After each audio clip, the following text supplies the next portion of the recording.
Yes. So getting back to the crises that we're facing in this country, how do we cope with our friends or our loved ones that may be embroiled in this whole dilemma? I mean, I know I've had to really fight hard with my children, and I don't mean children that I birthed necessarily. These are children that I adopted through circumstance, and they had a real struggle with it. And a lot of these children came from an elite environment, very wealthy, with parents that are, you know, scientists and doctors and so forth, and their children were the ones that were shooting up drugs. And all I could do was offer stability, love, and try to persuade them to get help.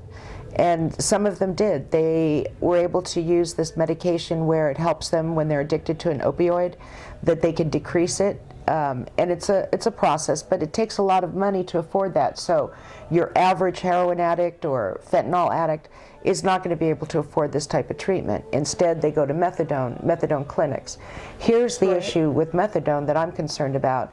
Methadone is more addicting than an opioid. So why are we giving addicts a more addictive drug? Well, I'll tell you why. It's pharmaceuticals.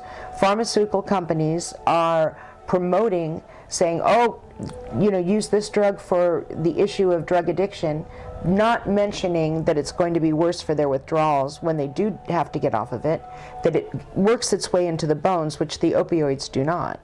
So, you know, the dilemma is definitely there. I think that we need to, part of that is putting a cap on capitalism, so there's more opportunities for everyone rather than opportunities for only, you know, 0.01% of the population. The government is very well aware of the problem, and no matter what they do to try and combat this drug issue, it never ends. They can try and curtail it. I know a couple years ago they took an initiative called the Merida MERIDA initiative, and it was during that initiative that they were able to gather up some of the leaders of the cartels, which included El Chapo Guzman. So that was part of that initiative. But it doesn't end because you have the fentanyl coming in through China. And although we don't have a lot of heroin coming in through Afghanistan, it still makes its way in, although it's a small percentage, but it usually makes its way in through Canada. So there's different multiple ports where we're getting it. So many different ports. And the thing is that people are only going to create drugs where they're going to be able to make profit. The people, you know, that are into just greed, they don't care about the consequence. As far as they're concerned, it's dollar and cents. And if America didn't want the drugs, then the drug producers and cartels wouldn't be producing it. But let's get it really, really clear. And this is my point. It is not pharmaceutical drugs that are killing off these kids. We're talking illegal drugs that were based on a pharmacological molecular structure to create the chemical. That's true. And yes, fentanyl was introduced legally. However, that's not where it's coming from. It's not coming from the grandmother who has her codeine pills or OxyContin or whatever in her medicine cabinet, and the child steals it, becomes a drug addict, and the next thing you know is committing crimes or dying from an overdose. That's not what's happening. What is happening is these kids are having access to fentanyl, calling it heroin. They mix it with other drugs. They get these kids hooked. They get the elders hooked, because we're talking about from the ages of a teen to 50. The #1 cause of death in America is opioid overdose. So we're not producing that many opioids in our pharmacies that are being distributed right now to amount to that kind of death. And plus, if you look at the actual statistics, they tell you square, it is not the doctors that are prescribing the drugs to these people that are overdosing. They're like a minimum. People dying of cancer, maybe they might accidentally overdose to cope with the pain. It's the way they're going about to get it is very illegal. It's about drug trafficking illegally. That's what's killing the Americans. And it's not the doctors. Almost like when you look at the numbers and how staggering they are. You're talking about 70,000 people in every 2017. Year. Yeah. And they're saying that these numbers are more. than our soldiers that have passed since post-war 9/11. That's Number a big one number. cause of That's death. almost, I almost want to see that like a silent genocide.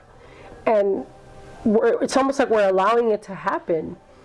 But at what end does it stop? I mean, we do what we can to curtail it outside of our borders, but then you have the supply within our country. So it's a tough one. It's a tough one. Well, getting back to Poppy Love, we wanted to talk about this issue because a lot of the work that you're going to see in Museum Americana is politically driven. And I, as an artist, I feel that that's my calling, is to put things that have affected my life and the lives of my loved ones into some form of art and express it. And I'm definitely a political artist, and so is Jax. I prefer to hopefully open people's eyes in a new way.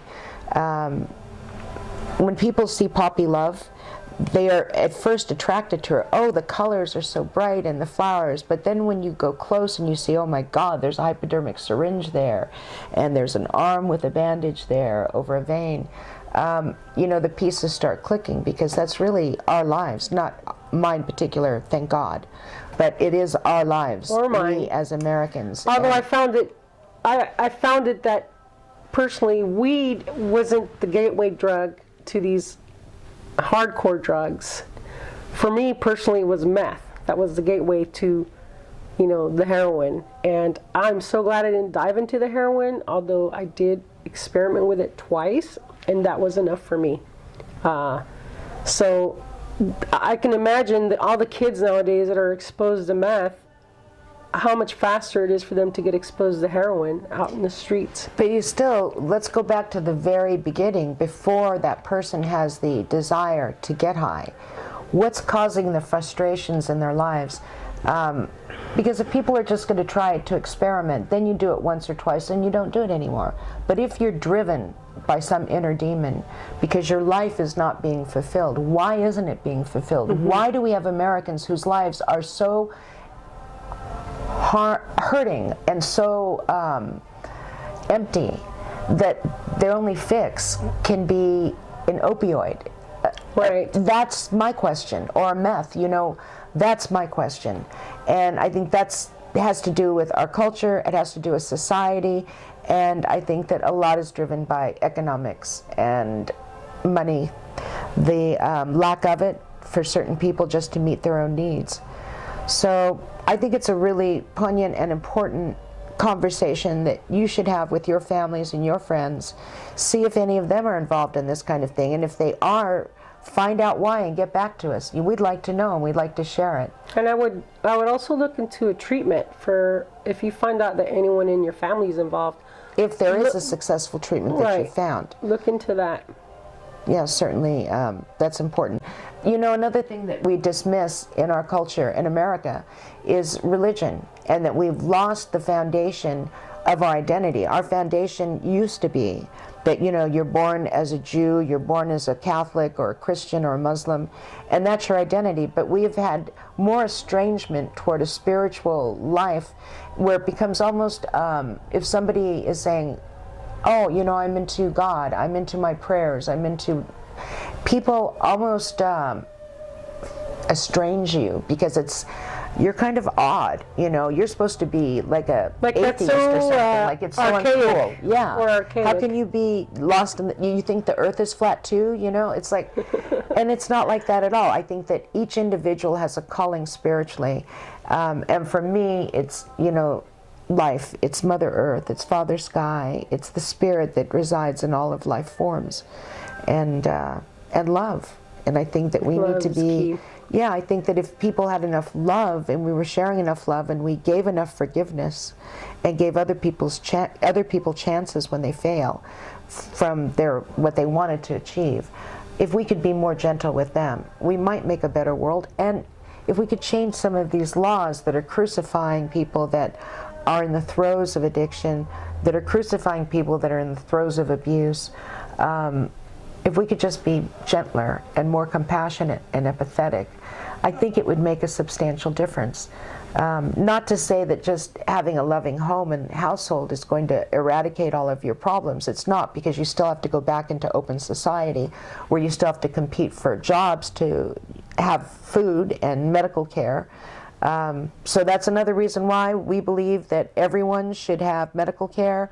We believe everybody should have the opportunity to make a living. Everybody should have food. Everybody should be able to have shelter. And we have enough resources to do that. But when we have a few people in the world that want to hold everything for themselves, the rest of us are hurting. And that's not right. And so we, as thinking individuals, would hope that you would think about this. And even if your life isn't being affected directly by the billionaires that are looking to be trillionaires and that are only consumed by profit, think about that. And maybe think about opening up our world a little bit more, and let's evolve. Let's evolve and go toward a new ideal, a new goal in life. And that goal should be one to nurture and love, I believe. Not violence and war, not making more money. Money will never, ever purchase happiness. It can purchase you a lot of things. Material things, but Yeah. those aren't eternal. No, they're not. None of that is immortal. And we're all going to age. We're all going to have to look in the mirror every day and reckon with ourselves and our own soul.